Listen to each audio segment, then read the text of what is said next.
بسم الله الرحمن الرحيم الحمد لله رب العالمين والصلاة والسلام على رسول الأمين نبينا محمد وعلى آله وصحبه أجمعين اللهم علمنا وينفعنا وذكرنا ما نسينا وانفعنا بما علمتنا وزدنا علما ولا حول ولا قوة إلا بالله العلي العظيم ولا حول ولا قوة إلا بالله العلي العظيم. Baru ni kita telah bincang dalam bab haid, tempoh dan hukum. Perkara yang ketiga yang mewajibkan mandi.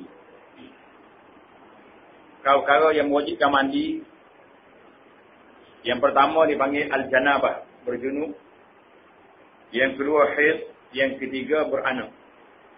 Yang disebut dalam mana, dalam istilah dipanggil nifas. Beranak ialah melahirkan apa yang ada dalam kandungannya.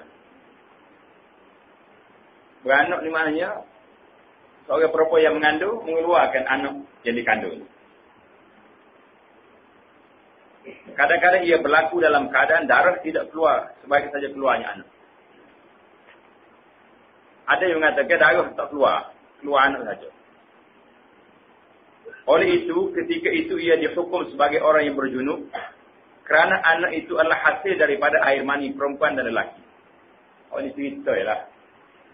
Mengikut ahli perubatan dia kata mesti ada darah dia. Tapi kalau keluar anak saja, kok kering. Dalam istilah fiqh dia panggil al-jufuf. Maknanya kering. Tu bi anak tak ada darah. Boleh kata boleh. Boleh kata boleh pun, yang pentingnya anak sendiri bila dia keluar kena mandi. Mandi juga. Sama ada darah atau tak darah. Pasal apa? Pasal apa kena mandi dengan sebab keluar anak? Sebab anak itu sendiri hasil daripada air mani. Jadi dia gelik pasal. Kena pandai kita ni, kalau dia faham kata gelik pasal, bagaimana dia tu? Hukum tetap tidak berbeza walaupun cara kandungan itu dilahirkan adalah berbeza. Apabila darah keluar selepas keluarnya anak, kebiasaannya itulah yang berlaku. Oh, ini memang berlaku semua lah. Maka darah itu dikenali sebagai darah nifas. Nifas mempunyai beberapa hukum yang berkaitan dengannya, sebagaimana yang akan dijelaskan. Nifas, apa makna nifas? Makna nifas pada bahasa ialah beranak. Beranak sendiri makna nifas. Kalau panggil perempuan, nifas. Beranak. Manakala pada syarak, itu dari segi makna bahasa ya. Dari segi syaraknya, undang-undang syariahnya, nifas ialah darah yang keluar selepas beranak. Ia dinamakan nifas kerana dia keluar selepas keluarnya nafsu. Nafsu maknanya jiwa, orang keluar.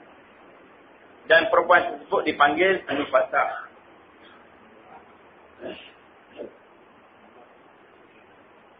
Darah yang keluar ketika sakit hendak bersalin. Ini tanda balik sini. Ini kes ni banyak berlaku di hospital. Darah yang keluar pasti mulai itu ketika sakit hendak bersalin. Orang panggil darah ke apa ni? Tak beranak lagi. Darah orang tubik sebelum daripada tubik anak. Tu darah orang panggil pecah tubik, pasal istilah. Istilah tubik dia kita. Tidak dianggap sebagai darah nifas kerana ia mendahului anak ketika keluar. Darah ni tidak dianggap nifas ketika kerana mendahului anak ketika keluar. Nifas ni maknanya darah hak tubik sebelum selepas daripada keluar anak. Ikut lepas sekali kan. Nanti kita ambil lagi.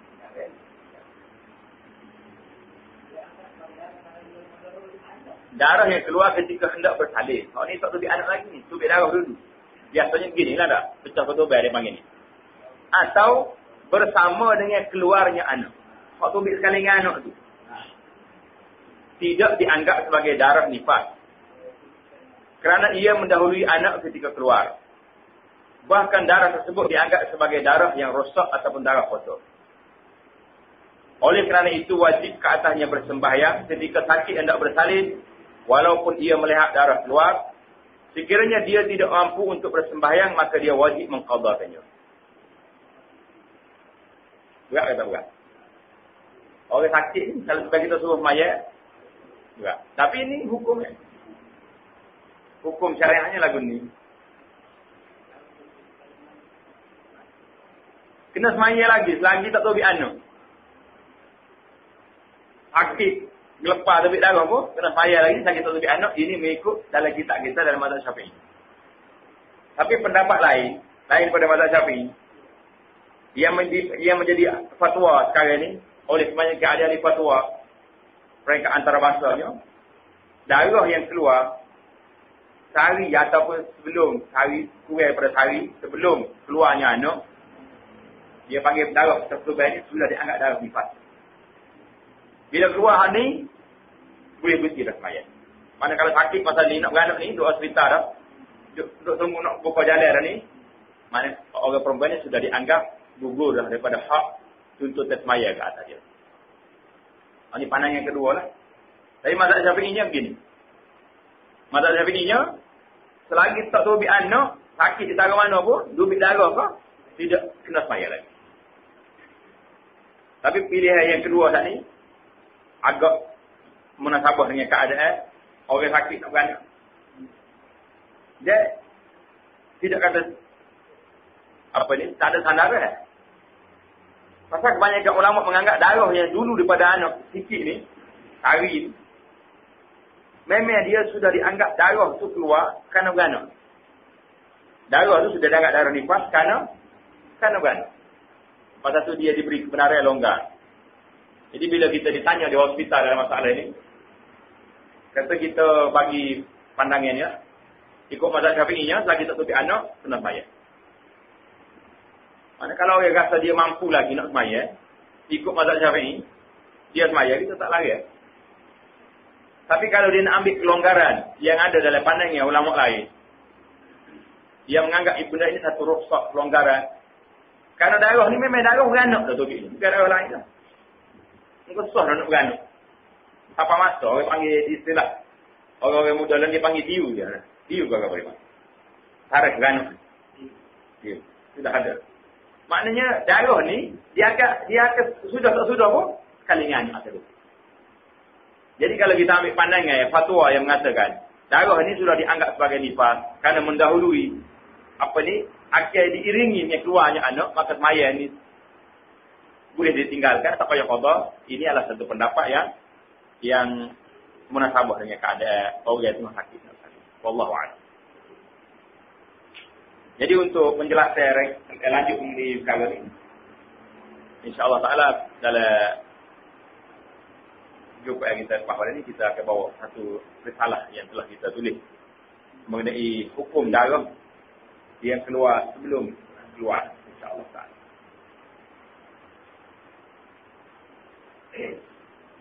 Ini jelas dalam mazhab Syafi'i ini jelas, tak jelas? Jelas kena qada. Kalau tak dismaya juga sakit kena qada. Tempoh nifas. Sekurang-kurangnya tempoh nifas ialah satu lahzah. Apa makna satu lahzah? Kelip mata. Tubik anak habis. Iaitu seketika saja. Dan kadang-kadang ia berterusan beberapa hari. Pada kebiasaannya 40 hari. Dan paling maksimum ialah 60 hari. Jadi mazhab Syafi'iyah, darah nifas ni dia boleh lajak sampai 60 hari. Mazhab lain tak. Mazhab Hambali umpamanya 40 hari saja. Lepas pada tu dia darah kotor, darah istihadah, kena sembahyang. Masa kita duduk belajar dulu,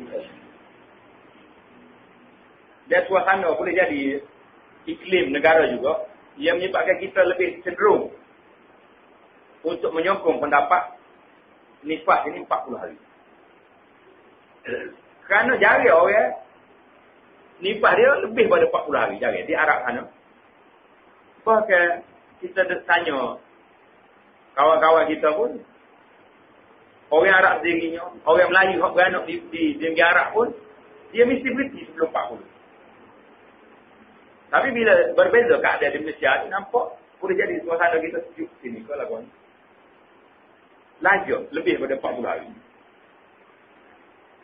Jadi dalam mazhab Syafi'iynya, dia boleh sampai 60. Tak lebih pada dia. Sampai 60 kena break lah. Kalau ada darah lagi tu hak lain. Kau lagu mana? Pengalaman di Malaysia ni memang lebih daripada 40. Dan ayah dia pun tahu je. Kau mengurus bila hari kau menyaksikan.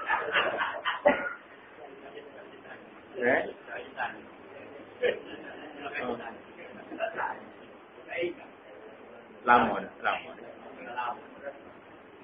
Kita kena dia panggil istiqra'. Benar, dia pakai dia panggil istiqra' ya.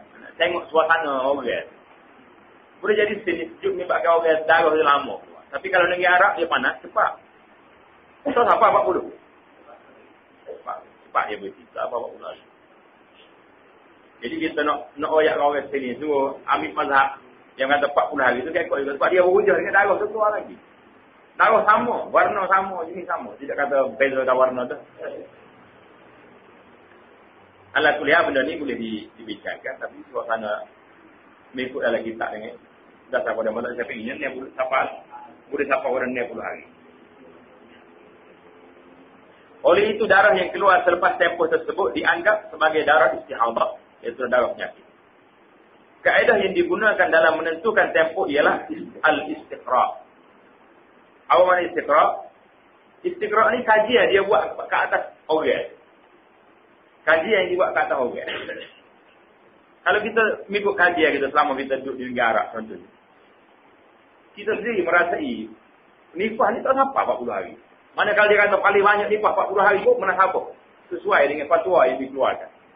Kalau kata 60 hari tu bagi dia lama, apa lebih sangat. Manakala orang 35 hari, 30 hari mesti tu. Kalau fatwa kata 40 tu mana sabar. Bila di mana istiqra', mana benda ni tidak ada dalil yang menghadkan. Nifah mesti sekat ni, tak ada. Semuanya dengan dalil istiqra' paling lama 60 orang ada. Supaya dalam masalah mengandung nanti sikit lagi insya-Allah. Perkara-perkara yang diharamkan ketika nifas. Para ulama telah bersepakat bahawa nifas adalah sama dengan haid dalam semua hukum-hukum yang berkaitan dengannya. Jadi kita tak payah ulang balik lah. Melihat darah ketika mengandung. Orang perempuan yang mengandung, dia tengok darah. Darah haid ke darah apa? Kaji tengok lah. Orang perempuan mengandung, keluar darah. Kaji dengan kita. Keluar.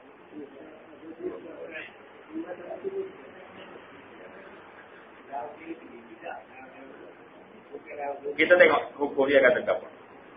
Apabila seorang perempuan yang hamil melihat darah keluar dan tempoh keluarnya telah sampai tempoh sekurang-kurangnya haid, iaitulah sehari semalam.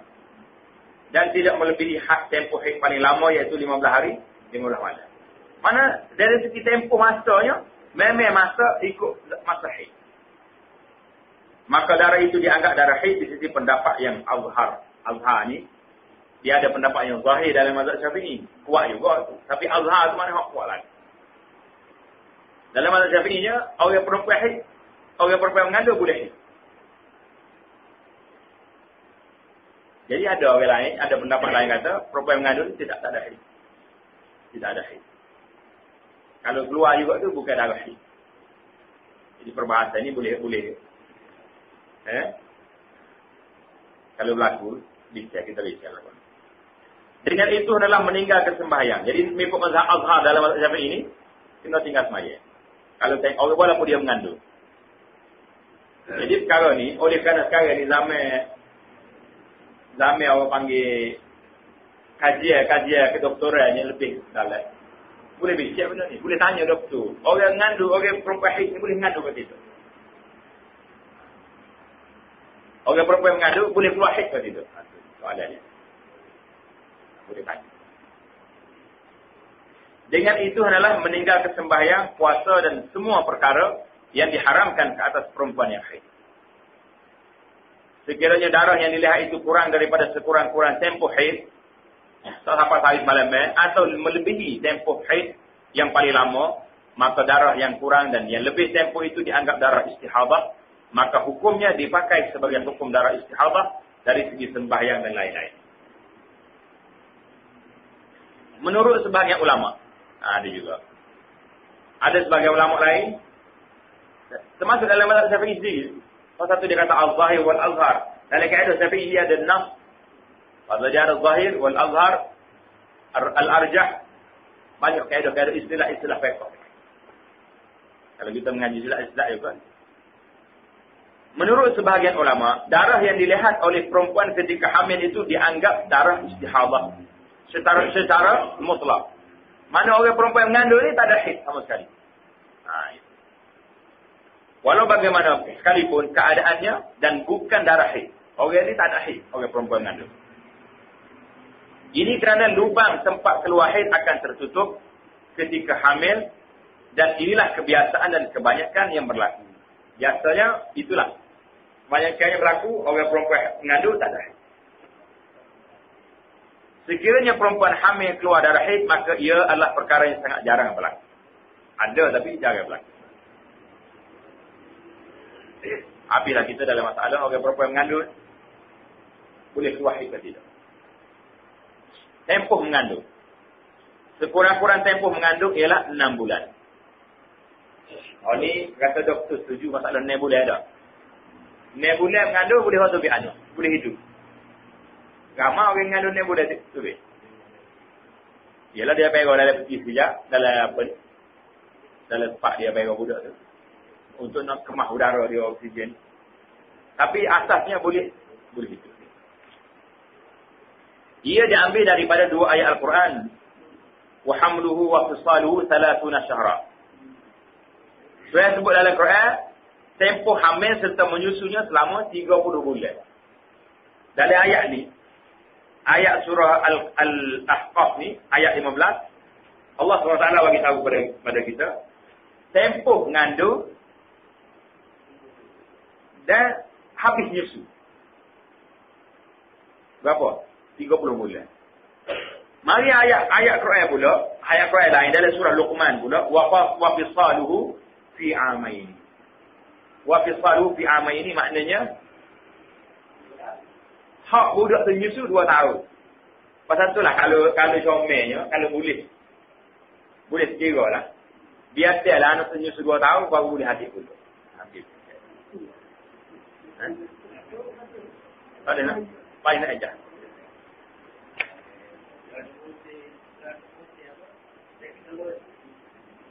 Jadi, ulama ambil sini, ambil faham sini. Allah Ta'ala raya hak orang nyusu ni berapa lama? 2 tahun. Ayat tadi yang pertama tadi, 30 bulan semua sekali. 30 bulan. Tolak 2 tahun berapa? 24 bulan. Tinggal lagi 6 bulan. 6 bulan itulah masa mengandung. Jadi cara dia main matematik sebenarnya dulu. Alim orang dulu dia kira dia tolak ni tu 6 bulan. Inilah masa mengandung. Maksudnya ialah waktu atau tempoh ia dilepaskan daripada susuan. 2 tahun. Lalu ni tak ada 2 tahun. 2 minggu lepas susu tu. Keluar ke lembu dah jaga susu anak kita. Semua nak pergi kerja. Macam lah. Pasal itulah ahli-ahli kaji bahagian pendidikan ni. Dia kata memang budak hak jenis ni yang susu lembu ni. Lain watak dia dengan mak dia.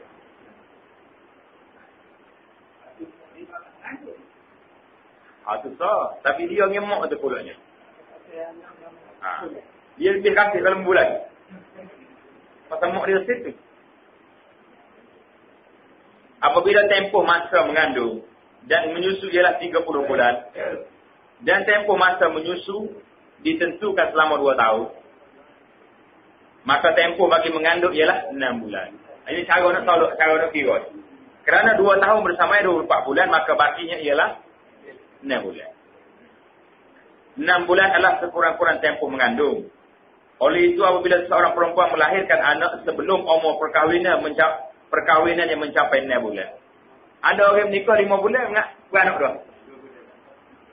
Maka anak itu tidak sabit nasabnya, tak boleh dipilihkan dengan ayahnya itu suami perempuan itu.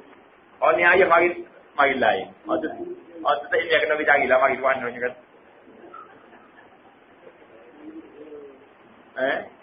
Kau sanggup dia panggil.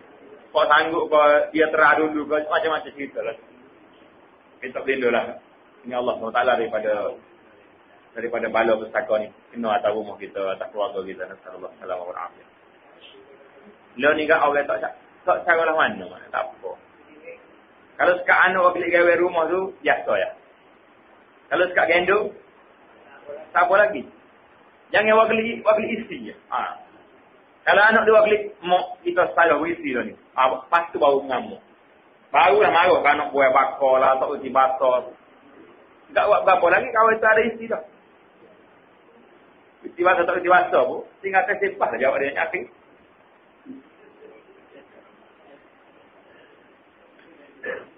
Tempoh kebiasaan mengandung ialah 9 bulan berdasarkan waqi' mana realiti. Suasana yang berlaku. Pada kebanyakan perempuan. Mana 9 bulan itu biasa.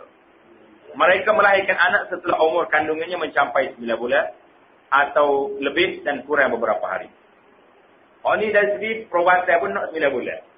Kalau lebih ya tempoh dia bui tu. Mana jadi? Kalau tidak belah pun. Dia pasal suatu lebih dah. Tempoh mengandung paling lama di sisi Imam Syafi'i ialah 4 tahun.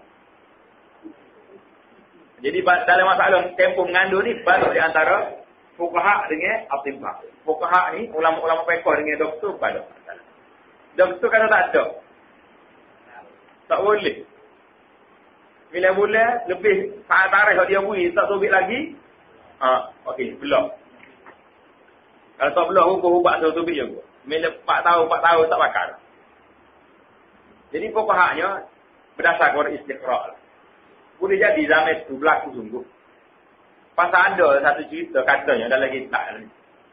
Tupik budak tak ada gigi dah. Jadi benda-benda ajaib ni boleh berlaku. Tapi maknanya nak jadikan satu hukum yang tetap. Payahlah. Istiqra' saya lah. Istiqra' kalau sekat sorang. Seluruh dunia ada sorang berlaku. Tak boleh jadi istiqra'. Kepala ni ada berlaku. Jaga-jaga berlaku orang kematian. Jadi kita tak kata asal orang nak tutupik kembar. Ditutupik molek asalnya. Semua jaga-jaga berlaku. Tempoh tersebut sekiranya berlaku maka ia adalah perkara yang terlalu dan sangat jarang berlaku. Tetapi oleh kerana ia berlaku, dia memang telah benar-benar berlaku, maka Imam Asy-Syafi'i Muhammad bin Idris rahimahullah mengasaskan pendapatnya itu berdasarkan kepada apa yang berlaku. Jadi ni lah masalahnya. Zaman dulu, betul juga dia. Dia bukan ada ultrasound ke apa. Nak tengok ada isi ke tak ada isi. Kedegak kata dia di jamah perut dah. Ada isi. Jadi masalah ni. Masalah tempoh mengandung ni. Dia tak bincang sangat. Tapi kalau dalam bagi sakor. Dalam bagi sakor, kalau dia kata ada isi ni. Jadi kita tak boleh bagi semua harta tu kena tangguh dulu. Dia budak ni. Dia kena buat dua. Buat dua andai. Budak ni sekali kita bagi laki-laki, sekali kita bagi perempuan. Bagi sakot. Kalau budak laki-laki, orang lain, apa ni, ahli waris lain, tak nak jadi. Kalau budak ni perempuan, ahli waris lain boleh banyak mana. Jadi kita kena wihak paling sikit pada waris. Kalau tubik esok, kalau laki-laki boleh sikit, tiba-tiba boleh perempuan. Itu kawal dia. Atas kali mula, jadi banyak pula. Dan lagi ada bagi sakot. Letih juga, apa ni? Ahli sakot. Lo ni tak letih mana dah. Dia pergi pejabat koti ke, dia ada siap dah komit dia panggil. Dia masuk berapa orang-orang, tubik sekep, pecek komputer, tubik sekali. Tak payah hidup ngaji para iman. Yang keempat, perkara yang keempat, yang mewajibkan mandi, mati. Dia tu, mati dah, orang lain lah kena mati dia ni.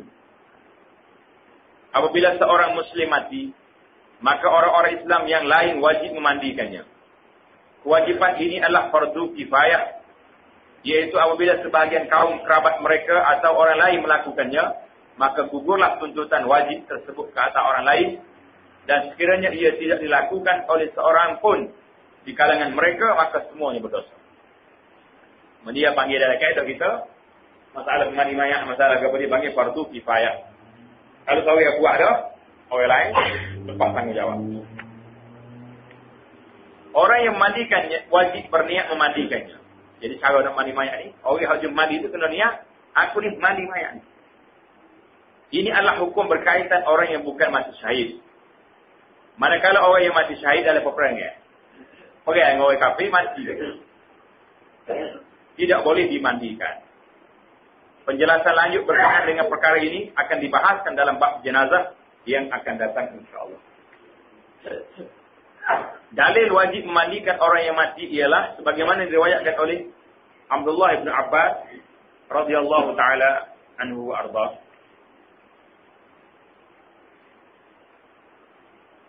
Rasulullah sallallahu alaihi wasallam bersabda tentang seorang yang mati dalam keadaan ihram kerana dicampak dan dipijak tengkoknya oleh untanya. Mana dia jatuh unta, pijak, mati. Nabi kata kepada dia, "Irsiluhu," mandikannya dengan air dan air bidara. Maknanya irsiluhu itu amr. Bila dia ni amar, fa'il amar, maka benda ni makna suruh kena buat. Hadis ini riwayat Al-Bukhari dan Muslim. Orang ni mandi hak wajib. Dalam bab mandi hak wajib, berapa kali kena mandi? Junub lagi, haid lagi, nifas dan mati.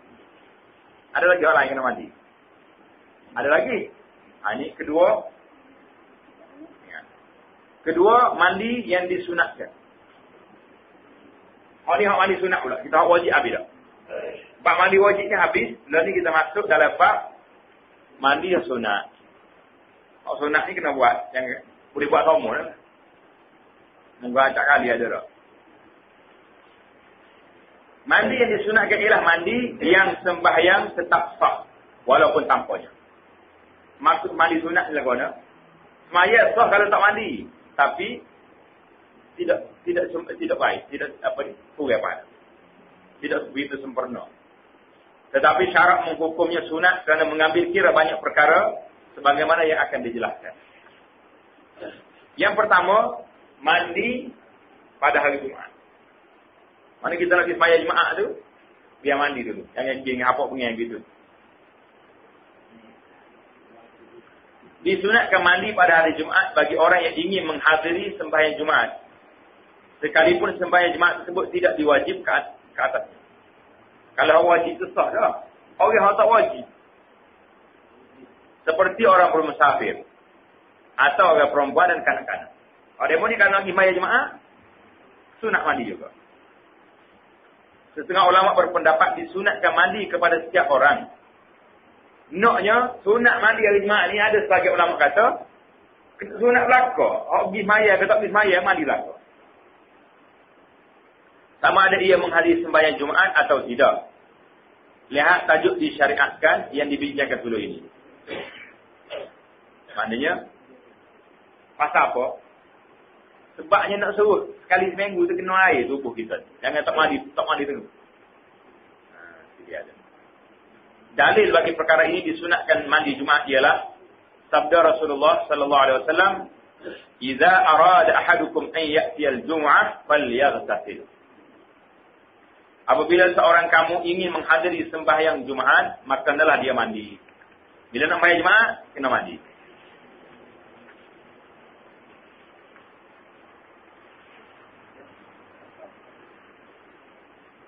Al-Bukhari dan Muslim.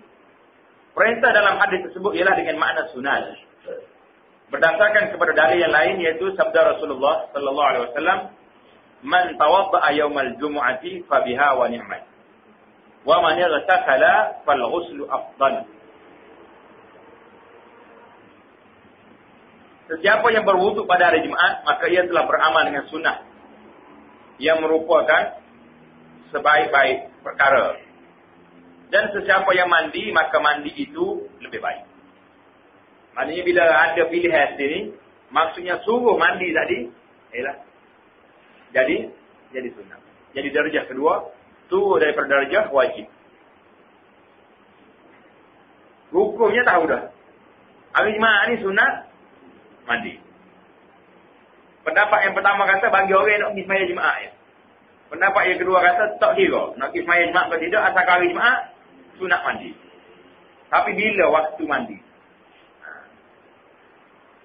Waktu mandi pada hari Jumaat bermula ketika terbit fajar, Shadiq.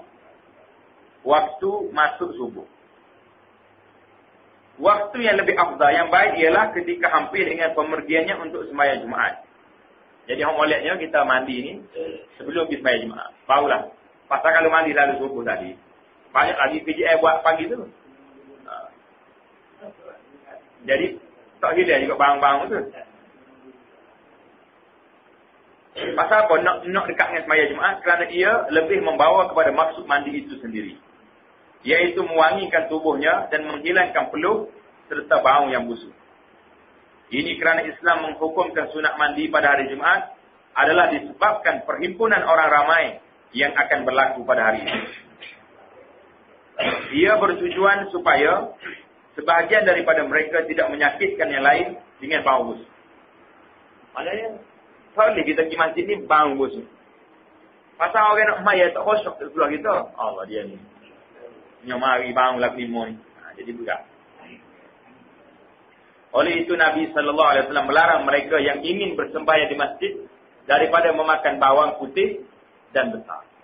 Pasal apa bawang putih, bawang besar ni bang? Bang, kalau kita tahu bang. Kalau tu dalam hadis, kalau kita tambah selaginya, yang bisa okok sama iman. Pasal dia bang busuk juga. Kalau orang tu tinggal lagi, orang saya lagi kau okok ni, gosok gigi dulu lepas kita okok tu, gosok-gosok, beruh gigi molek, baru nak mari masjid. Yang ada buaya, lepas butuh kat tangga tu naik. Ajar buka.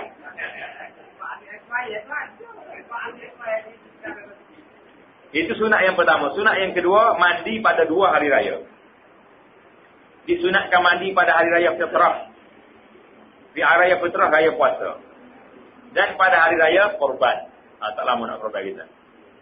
Hukum tersebut meliputi mereka yang ingin menghadiri sembahyang atau tidak. Dan masalah hari raya ni, tak ada bahas. Sunat mandi semua sekali.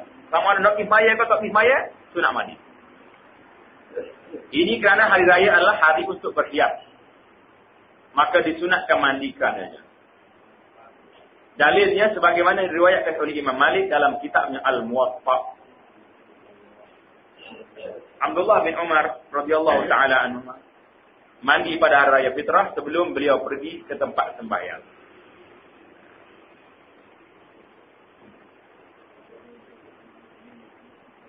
Dikiaskan hari raya korban dengan hari raya fitrah dari segi sunat, dari segi hukum sunat mandi pada hari tersebut.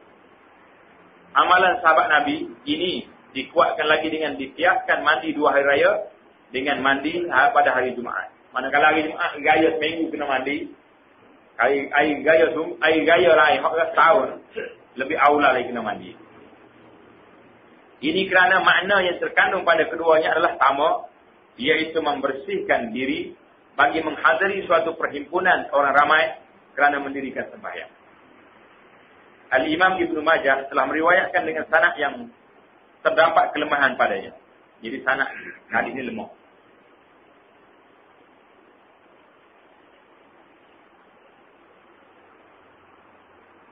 Daripada Ibn Abbas bahawa dia berkata, Rasulullah SAW mandi pada hari raya fitrah dan hari raya korban. Hadis ini menguatkan lagi dalil yang lalu, iaitu amalan sahabat dan qiyas. Mana banyak lagi dalil-dalil lain. Kalau hadis ini tak pun, hadis asal mandi itu hari Jumaat tu ada. Waktu mandi. Waktu mandi pada kedua hari raya bermula daripada pertengahan malam hari raya. Pasal apa malam raya boleh mandi tu? Raya boleh mandi malam. Hari Jumaat kena mandi hari. Sebab hari raya ni biasanya banyak orangnya. Dia keluar tu, pergi subuh tak balik dia. Orang rumah jauh. Tapi hari Jumaat ni kalau pergi subuh, selamat lagi nak Jumaat. Maksud tu dia ada perbezaan. Yang ketiga, mandi gerhana matahari dan bulan. Bila gerhana matahari dengan bulan, mandi. Disunatkan mandi ketika hendak mendirikan sembahyang gerhana matahari dan bulan. Ada dalil ke tidak daripada hadis? Dalilnya ialah qiyas kepada sembahyang Jumaat. Mana dalil daripada hadis? Tak ada. Kalau Nabi suruh mandinya. Semuanya ulama yang mengatakan sunat mandi kerana gerhana ni qiyas kepada sembahyang Jumaat. Pasal beripo juga. Ini kerana kedua-duanya mempunyai maksud yang sama dari segi disyariatkan berjamaah dan perhimpunan orang ramai untuk melaksanakannya. Kalau adanya gerhana matahari dengan bulan ni dalam hadisnya, Nabi kita suruh sembahyang sunat gerhana. Sama ada matahari atau bulan. Buat dah kita tak? Setiap kali gerhana buat. Alhamdulillah. Waktu mandi untuk sembahyang gerhana matahari dan bulan ialah apabila mula berlaku gerhana dan tamat apabila hilangnya gerhana. Yang keempat, mandi untuk istisqa. Mandi kerana nak pergi mandi, nak pergi sembahyang sunat minta hujan.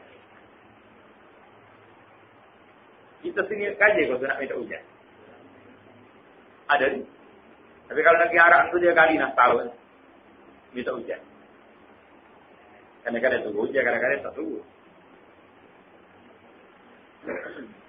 Disunatkan mandi sebelum keluar bagi mendirikan sembahyang istisqa, qiyas kepada mandi untuk sembahyang gerhana matahari dan bulan. Mana dia qiyas atau qiyas.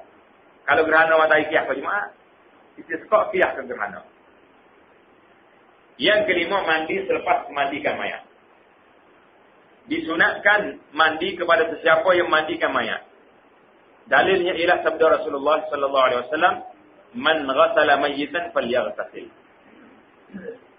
Sesiapa yang mandikan mayat, maka adalah dia mandi. Imam Ahmad dan para pengarang kitab-kitab Sunan At-Tirmizi menghukumnya sebagai hadis hasan. Imam Tirmizi kata hadis hasan. Masalah mandi ni. Perintah mandi dalam hadis di atas bukan dengan makna wajib, bahkan sunat.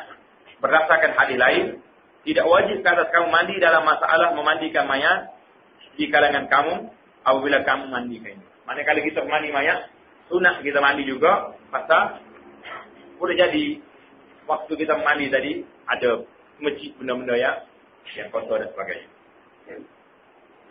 Yang keenam, mandi yang berkaitan dengan ibadah haji. Dan ni ramai orang pergi Mekah ni. Ada orang orang kita nak pergi Mekah? Tak ada tahu ni. Ada. Baik. Mandi untuk memakai ihram haji atau umrah. Mana kita nak pakai ihram. Nak tukar baju kita kepada pakaian untuk berihram tu. Kalau orang lelaki kain walan. Kalau orang perempuan baju je. Semuanya sunat kita mandi. Dan dalilnya sebagaimana diriwayatkan oleh At-Tirmizi daripada Zaid bin Thabit Al-Ansari bahawa dia menceritakan dia telah melihat Nabi sallallahu alaihi wasallam menanggalkan pakaian untuk berihram, kemudian baginda sallallahu alaihi wasallam mandi. Mana Nabi kita mandi sebelum berihram.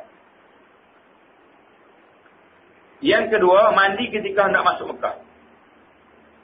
Nak masuk Mekah mandi pun tak? Oh, kita nak mandi mana? Atau apa?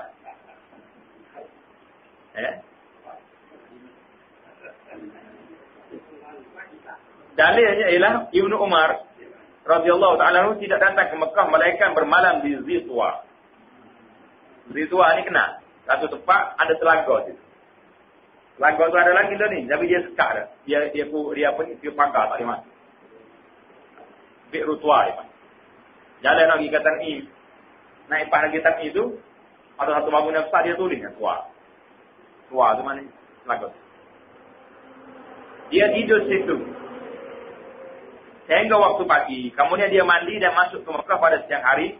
Dia pernah menceritakan bahawa Rasulullah sallallahu alaihi wasallam berbuat demikian. Mana Nabi kita tidur di Zitwa, dia mandi, lepas tu dibawa dia masuk di tawaf.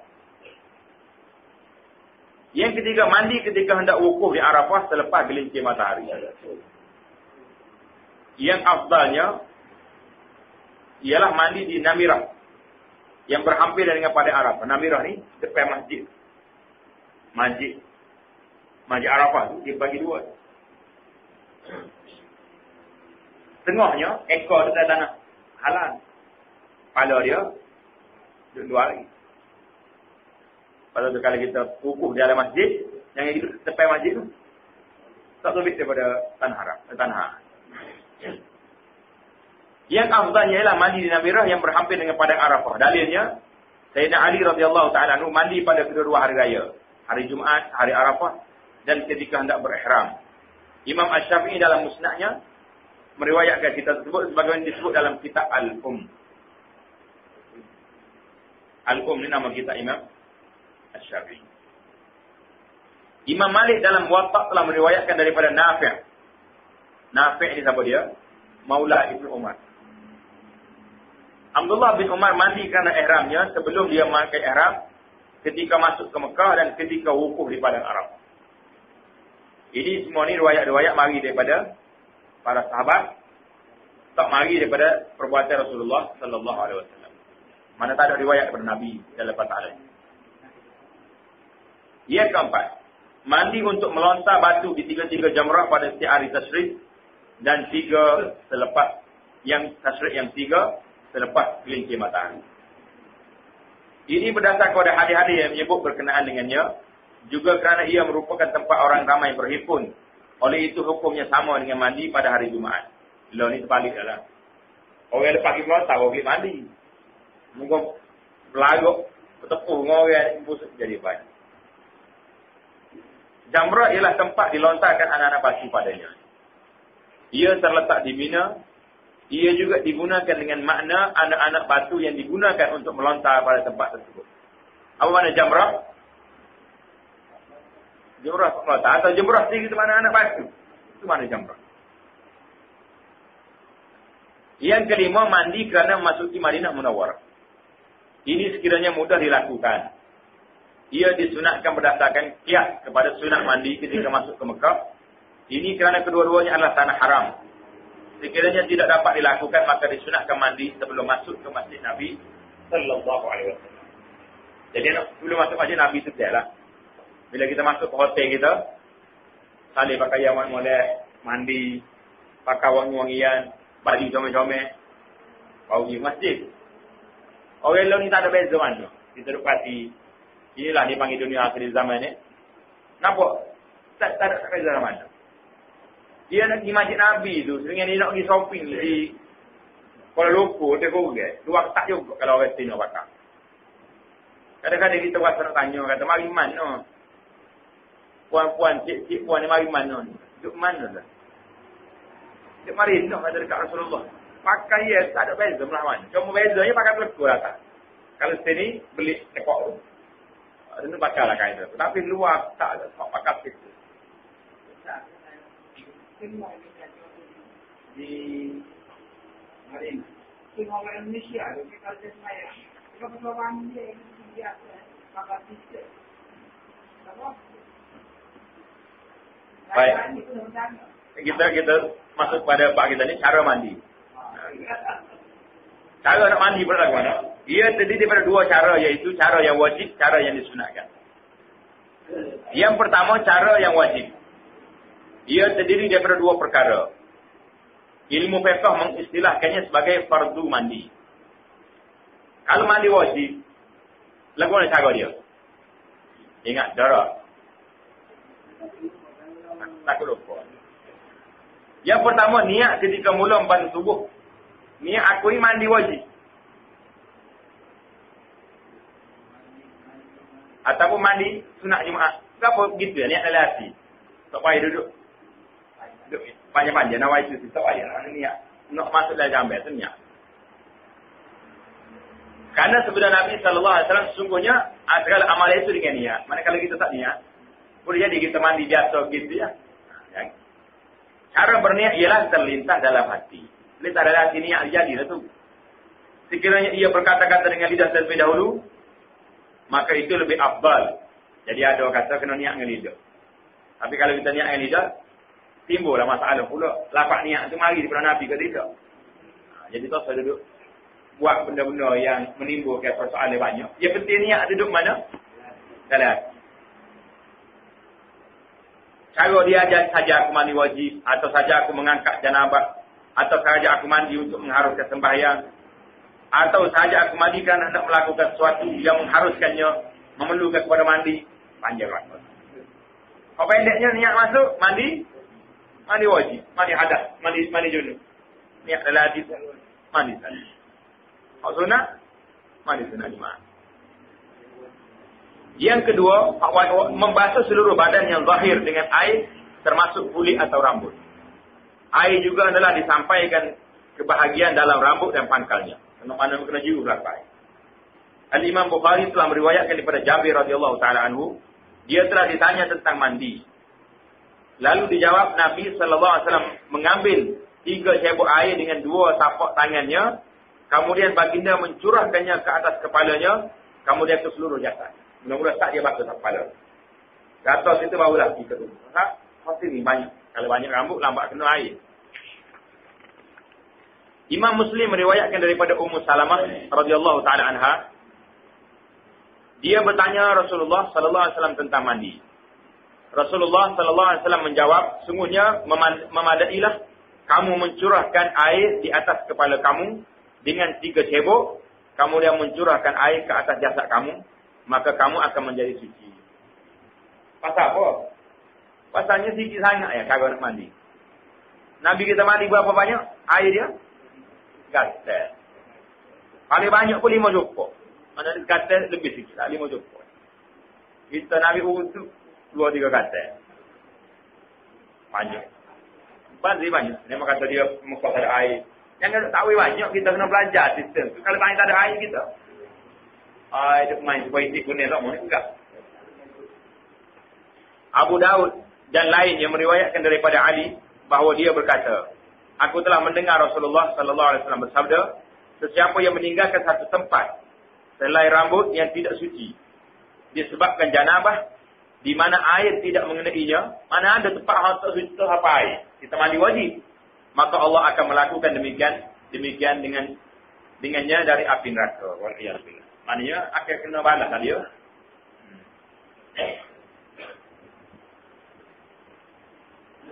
Kemudian Sayyidina Ali radhiyallahu taala menceritakan, sebab itu aku memusuhi rambutku. Dia kata aku musuh rambut ni.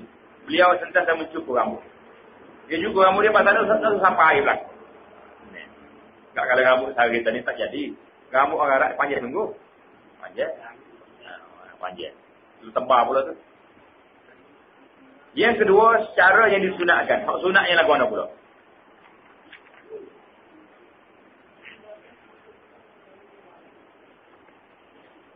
Maksudnya ialah sunat mandi sebagaimana istilah yang digunakan dalam fiqh.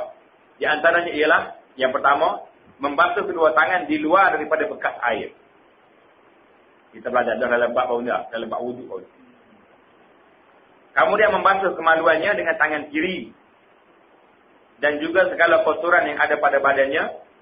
Selepas itu menggosokkannya dengan pembersih dan penggosok. Basuh tangan dulu, basuh.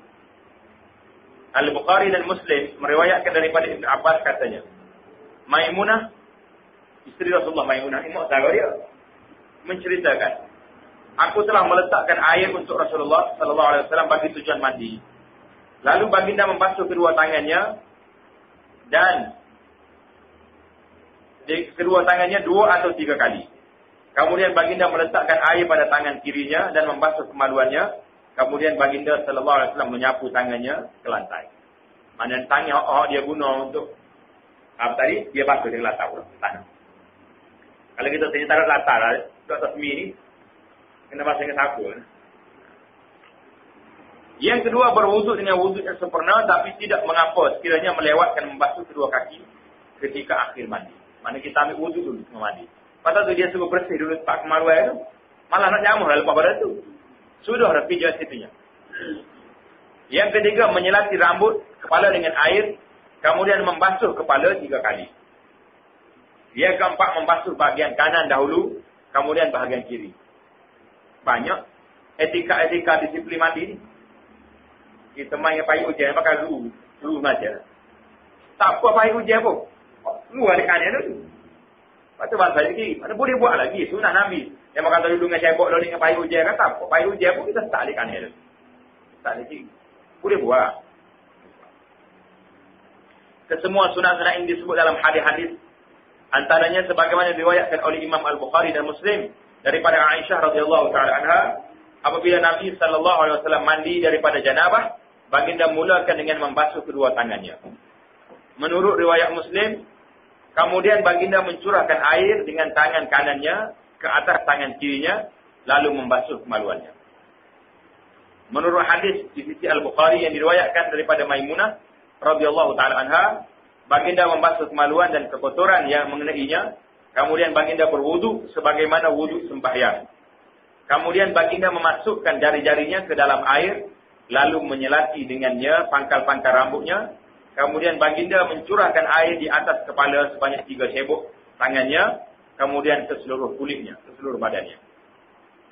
Ini hadis-hadis ini kita perhati molek cara-cara mandi. Manakala hadis yang menunjukkan sunat memulakan basuh di sebelah kanan, ialah sebagaimana yang diriwayatkan oleh Al-Bukhari dan Muslim daripada Aisyah radhiyallahu taala anha, katanya Nabi sallallahu alaihi wasallam sangat selalu suka memulakan bahagian kanan ketika memakai sepatu, pakai kasut, menyikat rambut kepalanya ketika bersuci, yakni berwudu dan mandi, dan seluruh urusannya dia suka dengan tangan kanan belakang. Alik kanan. Alik kiri ni khas kepada perkara-perkara yang bawa perkara saja. Maksud tanda yang berhubung dengan tanda. Yang seterusnya menggosok tubuhnya dan berturut-turut dalam membasuh anggota.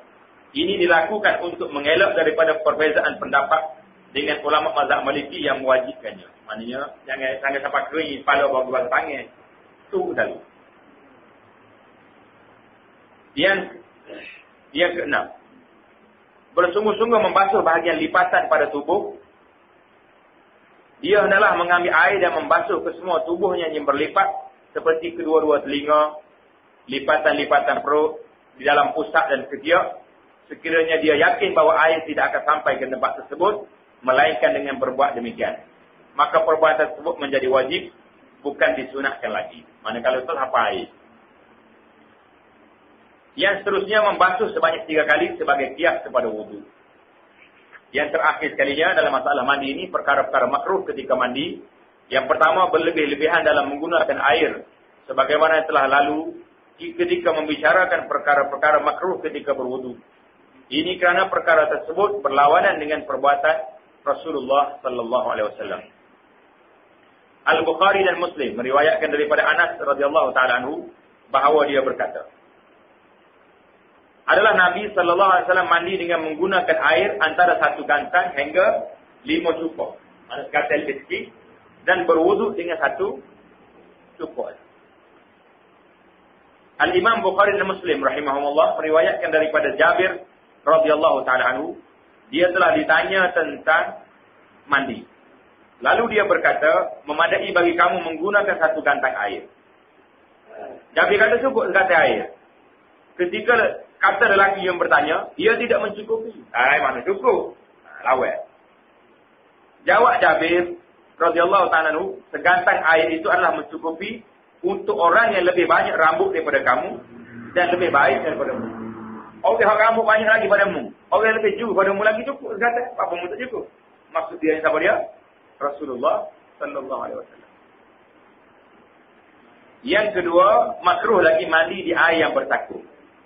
Ini berdasarkan kepada apa yang diriwayatkan oleh Muslim dan lainnya daripada Abu Hurairah radhiyallahu taala anhu bahawa Nabi sallallahu alaihi wasallam bersabda, janganlah seorang kamu mandi pada air yang bertakuk sedangkan ia dalam keadaan dingin.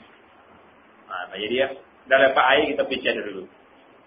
Kemudian mereka bertanya, wahai Abu Hurairah, bagaimana ia harus dilakukan? Nak lagu mana? Jawab Abu Hurairah radhiyallahu taala anhu, hendaklah dia mengambil air tersebut dengan tangannya atau dengan bekas yang kecil, dan ia berniat menjadikan kedua tangan tadi sebagai cebok jika air itu sedikit, supaya air tersebut tidak menjadi air mustamal, dengan sebab ia menyentuh air dengan kedua tangan. Ataupun dia mengambil sedikit air daripada 1 bekas sebelum dia berniat mengangkat janabah, kemudian dia berniat dan basuh tangannya, kemudian ia mencebok air tersebut dengan tangannya. Jadi kita pandanglah kalau air sedikit, kita basuh tangan kita luar daripada bekas tadi, kita cebok ambil, basuh muka. Atau buat apa? Tangan kita ni niat jadi satu, bukan basuh situ. Hikmah larangan ini ialah jiwa manusia akan terasa jijik, rasa cemas untuk menggunakan air yang telah digunakan untuk mandi di dalamnya dengan apa cara sekalipun. Di samping perbuatan tersebut menyebabkan air itu menjadi sia-sia kerana tidak sesuai lagi untuk dibuat bersuci, sekiranya ia kurang daripada 2 kolam.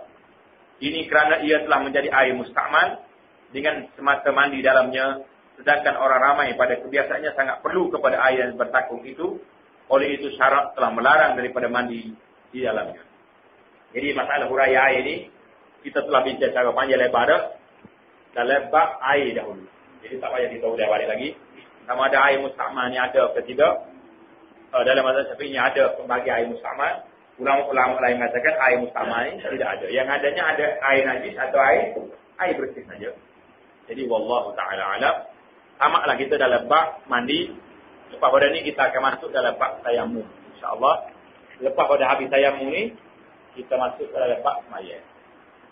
Subhanakallahumma wa bihamdik, asyhadu an la ilaha